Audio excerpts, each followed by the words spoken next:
we can show to the world that we know what to do it, and we have done it before, so they can trust us. But you know, sometimes if you look at your sister countries surrounding you, they might say that, okay, this is Africa, it is possible that it will happen, it is possible that it, but I'm glad that they are beginning to know that Ghana, we have it all. We have the mandate to justify our good democracy that we want to champion. Yeah. Doc, they say the turnout approximately 69% compared to 2012, where we recorded approximately 80%. And so this election is said to be of a low turnout. What are some of the things that may be giving us this low turnout? Well, I think there are a number of factors. Going into the election, I think many people believe that this is an election that was coming with some very high stakes. And as a result of that, everybody was going to come out and exercise their franchise. But we're all surprised to hear that, you know, the numbers were quite low. And you can interpret that in several ways. Maybe people are just simply fed up and tired.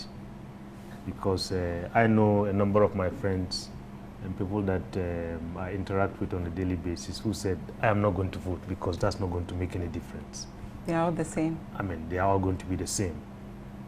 That's unfortunate though, because it is said that sometimes, you know, I mean, if you decide not to go and vote, then you are, you know, contributing to people choosing the kind of leaders that you don't want. And then down the road, you start complaining that we have bad leaders and so on.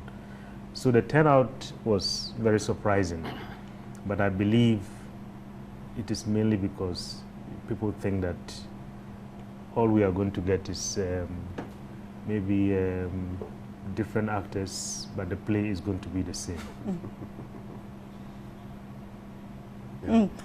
Some have also speculated that the call for a new register, because the register may have been bloated, is evidence.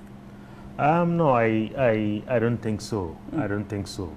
Because on voting day, I mean, maybe those who observed the voting can attest to this. On voting day, if you drove around Accra, you realize by midday, most of the voting centers were virtually empty. And so you don't see a direct link between... No, I thought that maybe people had gone out to vote very early because we heard at midnight people were queuing already to vote. Exactly, we saw people queuing at midnight. And I thought that people had really gone out to vote, and that is why we are seeing some of the voting centers to be quite empty by midday. But really, I think people were just simply tired.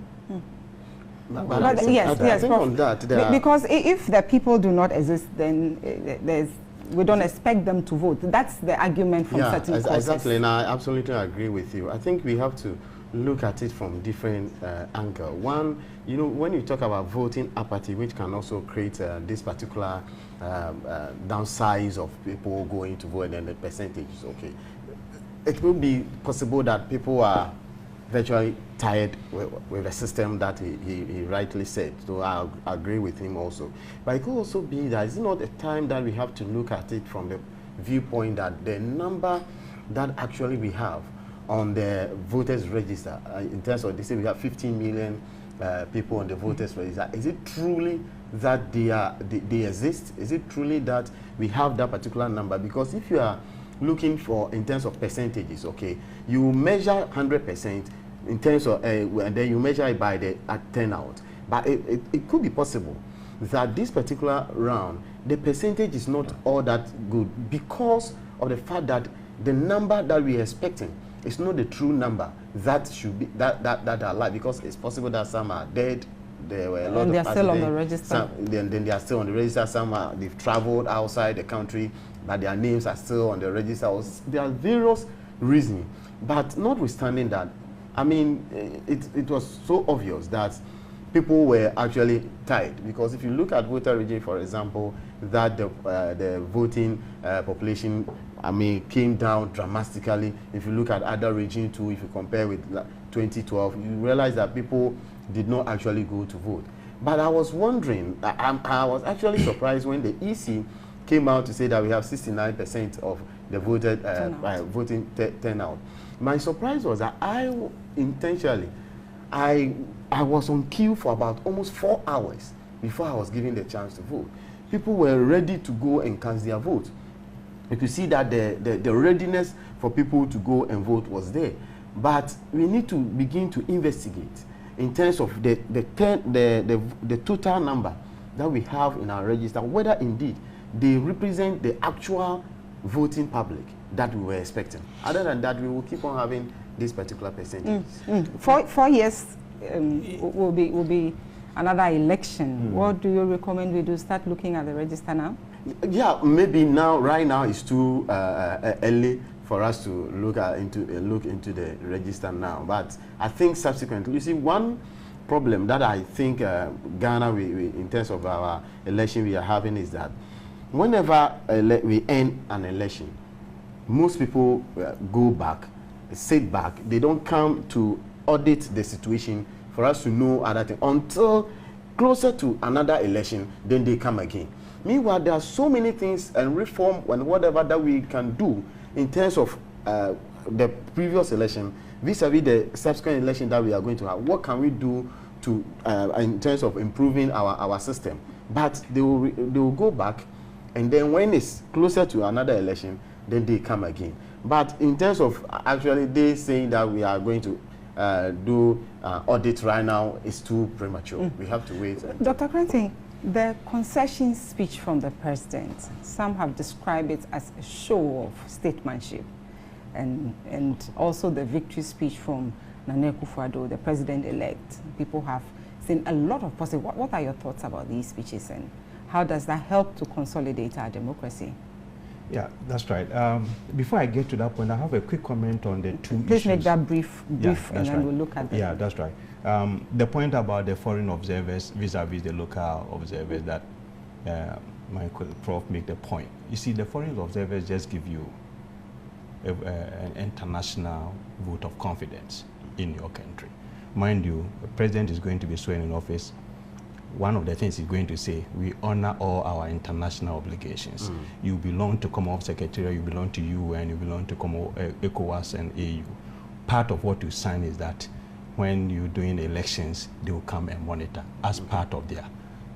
Most of the time, the election observers cannot, foreign observers cannot cover the whole country. So you need to build your local capacity like the CODIO, 8,000. And the Peace Council. And the Peace Council and all those people. It's a local capacity you're building. But the foreign observers just come and give you an international reputation of satisfying them. So it's important they come in because they have to satisfy your membership need as international, renowned international, a member of international community. The next one about and Doc, they've hailed us highly. They hailed us, yes, because it gives you going to affect your credibility rating, international standing. It's going to even affect your economy. It's going to affect your investment because this international community giving you a clean health of democratic credentials are going to affect everything that you're going to get from international organizations. So it's better for them to come in and observe and give you that kind of clean bill of health because it's going to affect every aspect of your international. Not the concession. Yeah, the concession speech. I think I was very happy because if you compare immediately with this, look at our neighbor, Gambia. If you follow what is happening in Gambia, where a president has conceded, and then after 1 week or so, he come back and said, no, I've taken back my concession because I don't accept the election. You know why? Because he was threatened. You see, sometimes we need to be sensitive. By who? In Gambia, the Barrow, the one who have won, and you know it's a coalition of all the opposition parties. As soon as they won, they started threatening the sitting president, outgoing president, you're going to jail him, you're going to put him in prison, you're going to go after you. Now, this is a military dictator, and you know how they operate. And so relating that to Ghana? Yeah, no, relating that to Ghana, if two leaders come together and make almost the same concessions, acknowledge your leadership, the elect is acknowledging the leadership of the incumbent and calling me and thanking me, congratulating me, and you acknowledging him to be magnanimous in conceding defeat graciously and respecting him, you see, then you calm down all the anxieties of your followers. In fact, before the election, again, these two great leaders of ours show leadership where MPP supporters gathering in Nana Akufo-Addo's house, NDC supporters gathering in Mahama's residence, His Excellency the President's residence, and the MPP were agitating, marching to EC office to demand immediate release of the results.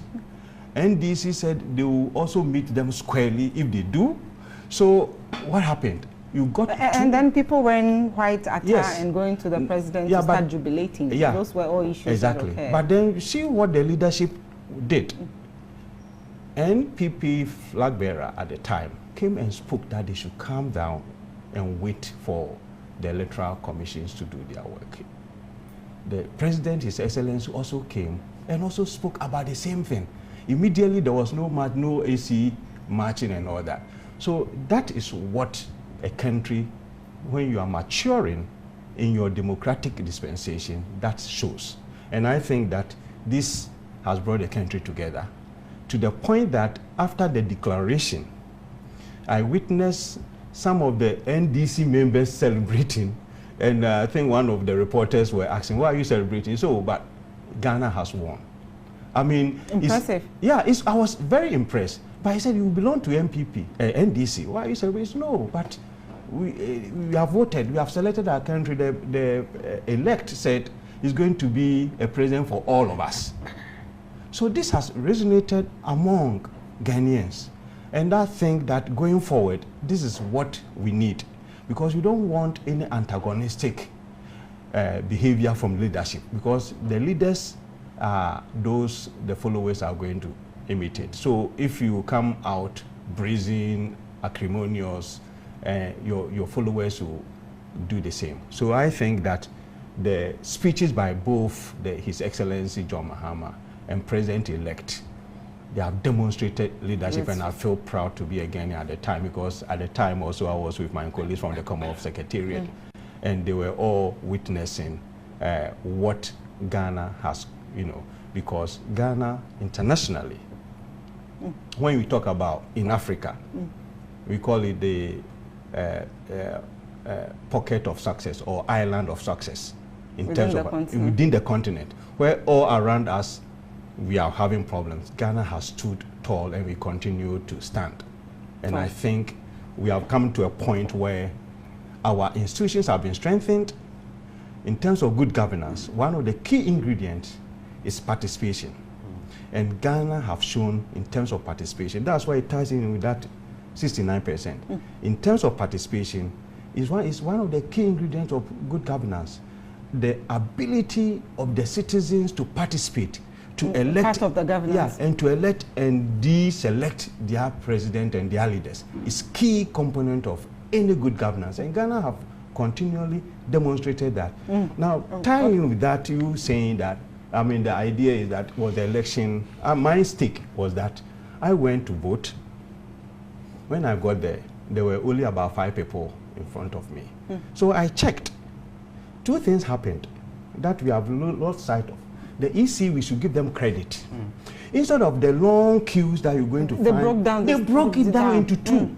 So you get A and B in the same station. Previously, we were going to have only 1 polling station, 1 queue, but every polling station, they have A and B on the same. So the A to about G or K, you are one line. Then from there to the other one, you go to the other one. So when I put in my ballot paper in the box, it was full. But yet there was nobody there. That means a lot of people have come quickly and voted, and they've gone. Yes. Okay, so thank you. I think it's a good idea, and we should clap for ourselves, because we have done our country and our continent. Yeah, we clap for ourselves, even though the same was said about the same process that the EC could have done some more education to give people the prior notice, but obviously that has reduced. So we're talking about the 2016 elections and transition 2017. Doug, we have seen some drastic changes in Parliament, some old and very experienced faces we know in Parliament have lost their seats. We have some newcomers coming in, and some old, refreshed faces are also coming. How is this dynamics going to play out? Because we know Parliament is a very important arm of government, and it keeps a lot of check on the executive. What are the dynamics looking like? Well, maybe first of all, before I comment on Parliament, let me just comment on a few things. I know we have to be we have brief. very Yes, little yes, time, so yes. let's spend some time looking at Parliament. Yes, I know. If we look at Parliament, what happened in Parliament, I think we are seeing change, and we are also seeing some consolidation of our democracy. Change in terms of numbers. As you said, a lot of people have lost their seats. The mighty have fallen, as you said. As things stand right now, I think the MPP is almost at close to two-thirds majority in Parliament. And you can interpret it in two ways. On the one hand, when you have a president and then a parliament in which he controls a lot of numbers, sometimes it can not be good for democracy. But sometimes it can also be a weapon to bring about a lot of good. And the kind of message that we got on December 7 from Ghanaians, from all of us, I think we want change in this country in terms of the way we are governed, in terms of the way our leaders, lead us, in terms of the way our leaders conduct themselves, and so on. And so, for me, I would want to believe that the numbers that we are going to see in Parliament, in terms of numbers that will be controlled by the MPP, hopefully those numbers would be used to bring about some of the key changes. Doesn't it then mean that we should look at the individuals and what they bring to Parliament? Well, yes, we can look at the individuals and what they bring to Parliament, but you have to also understand these are products of political parties. These are products of some constraints within society and so on. And as much as possible, we are going to see a lot of them maybe doing the work of their parties. But I think the message again on December 7 is that the era of completely blindly towing the party line is fast disappearing. The era of completely and blindly, towing the ethnic line and so on is also completely disappearing very fast. So I think the point here is that any member of Parliament who goes into Parliament and decides to behave as if we were working from December 6 backwards, I think they are going to have themselves in the campaign mood all the time. Yes, not necessarily in the campaign mood. I think the point I'm trying to make is that whoever goes to Parliament on January 7 would have to understand that the electorate are alert, the electorate are watching, and the constituents are not going to accept anything that is mediocre. I think that's what we are seeing. Because a lot of people have voted for these new members of Parliament that they have never even seen before, but they are just completely dissatisfied with the old ones, with the members that they had. They're saying that today, one of the big things that defines the career of a member of Parliament is how you represent your people and how useful you are to the constituency that you are coming from. And I think that's going to be very important for the new members of Parliament. But if you look at it from an institutional point of view, we are going to have a lot of work to do, particularly I think for the new entrants. Most of the time we have people go into Parliament, they are very enthusiastic and so on. They don't take their time to learn the ropes. They don't take their time to understand how the institution functions. And, I believe that maybe for the new MPs that we are going to have on January 7, 2017, I think for us, we would hope that they would take time to understand the workings of Parliament. They will take time to understand what is expected of them. And they will take time to understand the fact that, you know, the mandate that is given to them is a mandate for change. Yes, Prof. Yeah, I following from what he said. You know, this Parliament is having a particular a blend whereby even though a lot of mighties are they're falling. I mean that is there, but there are still experienced MPs available. Okay, that this particular new entrants can learn from them. But you see, even in Parliament, there are checks and balances within themselves. Even the way they sit. You know, when you're a new entrant, you don't just come and take the front seat. It tells you that they want you to learn the process so that you can have that particular experience before you go. But the difficulty that I'm perceiving is that if, like what Doc is saying, if NPP is having 2/3 majority in Parliament, is that really confirmed? Because no, if it's confirmed, it's obvious it's getting they majority. have about, I mean, they have about 172 as at the last count. And 172 means that, I mean, the rest of the parties are left with about 100 to share. And I mean, if you have... And we know out of that, NDC is taking the majority. Yes, NDC will be taking the majority. PPP, we had about 1, CPP 1. Yes, and so like I was saying, that could be not good for democracy. Exactly. But that could also be an instrument for change. Because like I mean, I didn't have enough time, I mean, earlier. There are a number of bills that got stuck in Parliament.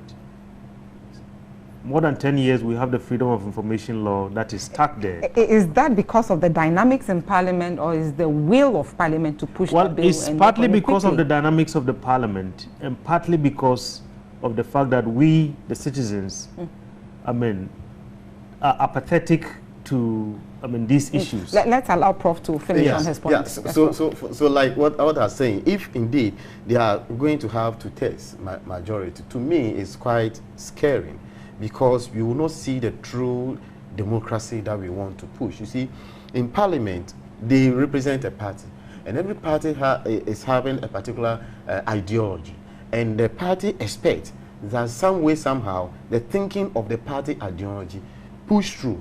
And you see, whenever a particular president is in power, he is also having a particular vision and mission that he thinks that he wants to champion the good cause for our country. So he is having a particular good direction. Now, in Parliament, we are supposed to see these checks and balances. Okay, it is possible that the president will be having a particular idea that does not necessarily have to be the correct thing, and they will need a check from the minority. And so if we have a lot to test, I mean, they can pass a lot of laws that might not necessarily be, even in the sense that when a bill gets to Parliament, they need to read the bill, check the bill, and do solid job. I'm not saying that is not happening. That is absolutely what is happening. But sometimes when we have a good majority, comfortable majority, they can push a lot of bills that might not be good for our good democracy. But I'm expecting that this particular Parliament, we are going to have the experienced people who are going to do a good job for the country and not for the party. They need to move the country forward in a direction that we are all watching. If they don't move the country forward, I'm sorry to say that it's possible that some of them might lose their seats again, because in 4 years, the Ghanaian voting public is now descending. Now there are a lot of elites in our system who are watching various policies and other things, who are watching their MPs and want to know who is representing us, what is he championed for our good cause, and what are let's go to Doc, a lot of the work of Parliament is done behind the scenes, and unfortunately voters look at how active is my MP, what are they saying, is his name in the media and all that, and they judge things.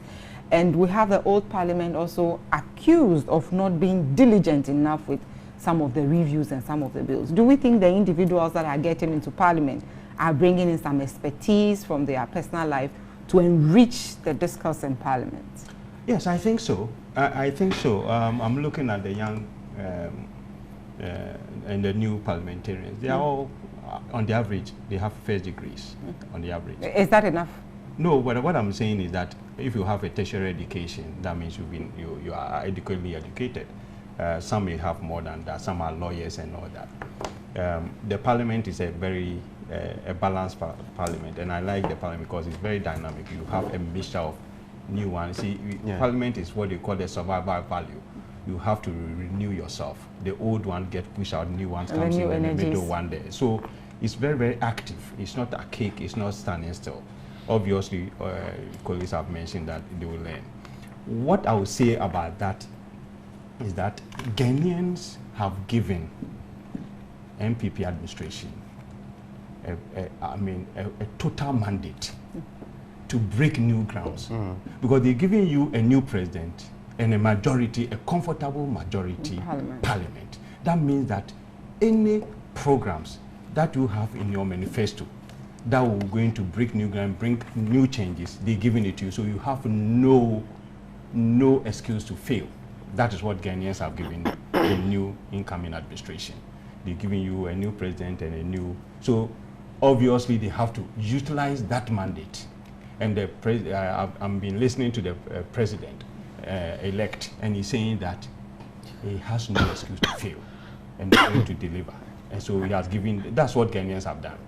If they have given you only the president and just a minority or slightly, then you can have excuse because they can block your new programs, new changes. But now you have your majority to carry out your mandate and your policies that you have in your manifesto. So that is one. A lot of work is done at behind the scenes, all right. But let's face it, if you are capable parliamentarian, it will show. It will show, because what Parliament does is that they discuss, they call themselves talking, they talk. Because the talking means that they review, interrogate policies from government. And how do you do that? You have to debate.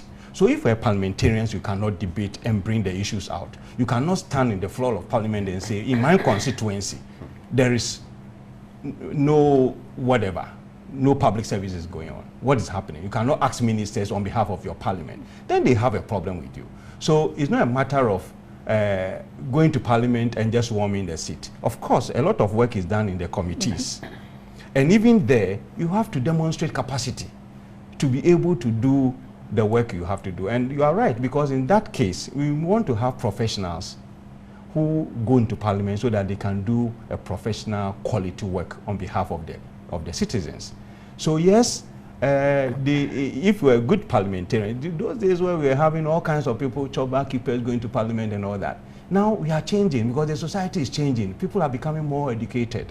And it's showing in parliament. I'm sure if you do statistics about parliamentarians, how many of them are professionals, lawyers, doctors, you will see.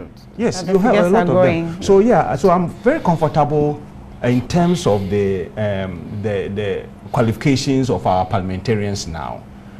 What we expecting them is that the government should select a good team, because we have a lot of problems in this country, and the Ghanaians are expecting the government to solve those problems. There's no time for excuses.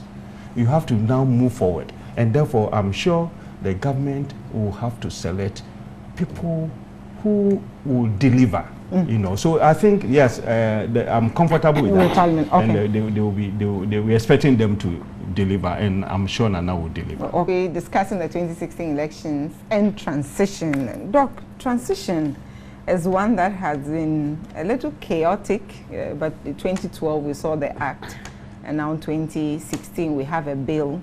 What is the expectation, looking at the victory speech and the concession speech that we've just heard? Shouldn't we do much better this year? Yeah, I think we should do much better, because as I was saying, you know, what we saw on December 7 is consolidation and change. I think we are consolidating democratically, and I believe that as a country, honestly, personally, I think we should have been doing better. My colleague here talked about Ghana being seen as a pocket of success and so on in the sub-region. I mean, we shouldn't be comparing ourselves to, I mean, the countries in this sub-region, to be very honest. I mean, we can do much better, but that's another discussion for some day. I think we are very lucky this time. There is no runoff. Usually, in all the previous elections, we've had to deal with runoffs and all the uncertainties and so on. We third round. That's right. I mean, we even had a third round at one point, the tying election and so on. This time, I think there are no excuses.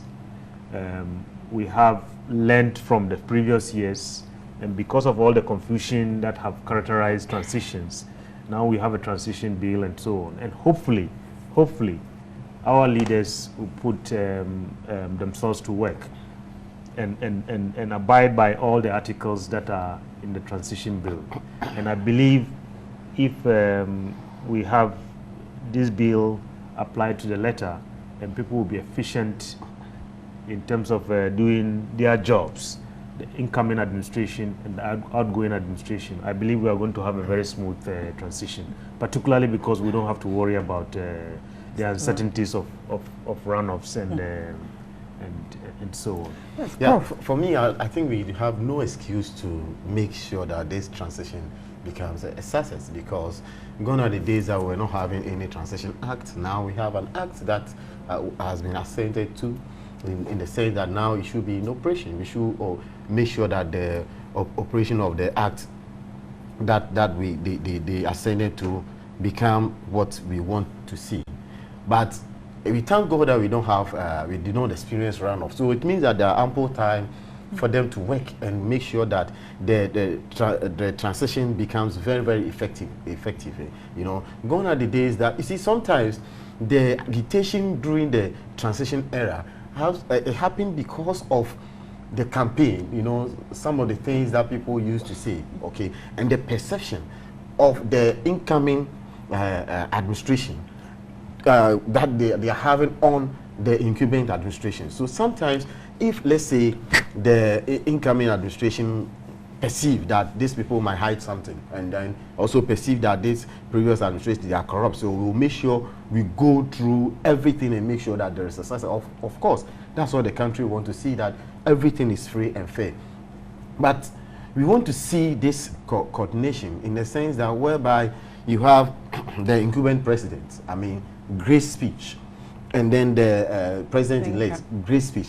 We want to see that same thing manifesting in the transition, even though it's going to be difficult. So we want to see that leadership selecting the people and then talking to them that let this thing be very, very free and fair, so that we can have a particular system that we can boast of. If we don't see it that way, then it's going to be very, very difficult. But I also think that we need to, before the transition or before election, we need to take stock of whatever assets that we have and what have you. And I think that even the transition there should be handing over notice. Yeah, even the transition act has made it clear that even before election, I mean, you should be writing, you should have your handing over note ready. So the transition should be that smooth. If indeed you have your handing over note ready before the election, it should not be anything, because certainly you know for sure that since you are writing your handing over, you will always hand over to another person. So that perception is there. So we want to see, but in reality sometimes it's difficult, because that agitation spirit, this one think that this one is hiding something, this one think that this one is hiding something.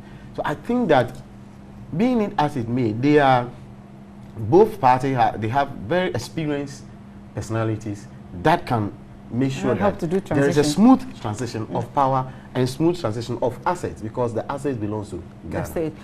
Look, isn't that exactly the problem? The fact that people feel that writing a handing over is indicative of conceding defeat in advance.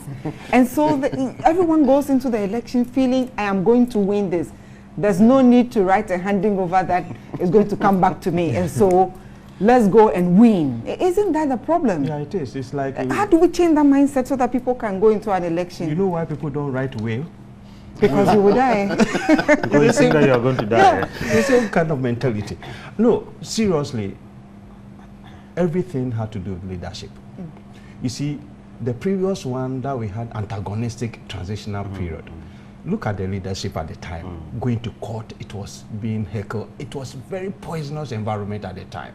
So that will also manifest in the transitional, where people are chasing cars and you taking days, because there was mistrust, there was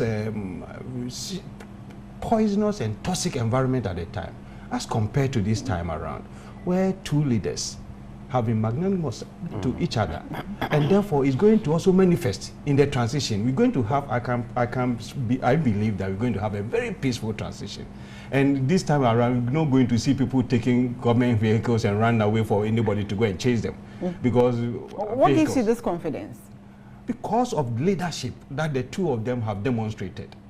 You see, when you have a leader demonstrated this kind of peaceful attitude, it descends through, it cascades downwards. And I'm believing that this time around, as Doc was saying, we are matured, we are consolidating our democratic dispensation as we move on. And I'm believing that we're going to have a smooth transition. Fortunately for us, the bill has indicated the government side, the team already, by virtue of position they held. I'm sure the president-elect has also have his team already. And given the kind of leadership we have seen around, the transition is going to be... Sign it out for me in one word, in one sentence. So I'm saying that Ghana has come of age. We are demonstrating to the world that we are still a leader in democratic dispensation. And this is in the sub-region. In the sub-region, and now taking a cue from him, in the world. In the world. In just one sentence. I would say that Ghana, we've done it before, and we have shown through our election that we are one people who want to champion good cause. So we know that certainly, and I also have confidence like Doc, that we can do it and do it perfectly. Thank you. And well, I think for me, the final sentence is that, I mean, the new administration should take the high moral ground. No retribution, but there should be accountability. No retribution, there should be accountability. We are one people. And I personally would like to say that I feel this is victory for Ghana. And thank you for being part of this show. Thanks to my guests. We have Professor Emmanuel Isiama, we have Dr. Rashid Rahman, and we have Dr. Roger Krante. Thank you very much, gentlemen. Thanks to the production team. Thank you for being part of the discussion. My name is Deborah Kwabla. God willing, next week, same time, we'll bring you another discussion. We hand over to the News Hub for News 360. Enjoy the rest of your weekend. Bye.